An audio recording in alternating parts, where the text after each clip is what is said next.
Egypt. So, in The King of Oil, Mark Rich openly talks about the Ayatollah Khomeini Iran, his most important supplier of oil, with whom Rich maintained much more intensive business relationship than was previously known. How intensive was this relationship with Ayatollah Khomeini and Mark Rich? I mean, we're talking the enemy here at that time. We are. No, it was very. I would say Iran was the most important client of Mark Rich if it comes to supplying oil to Mark Rich.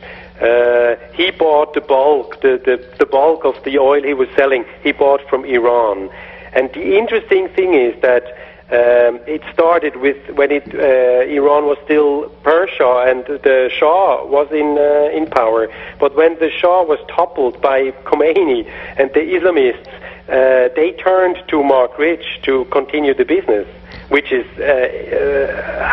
nobody would have thought that this was possible.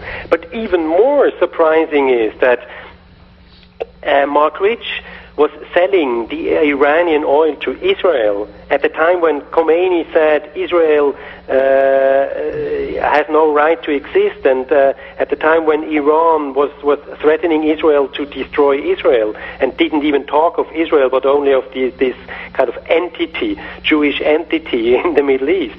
So officially they were bitter enemies, but unofficially Iran and Israel were trading oil via Mark Rich.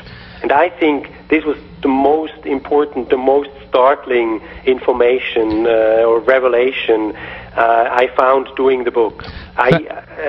To see that officially they were on the brink of war in a way, but unofficially they did business.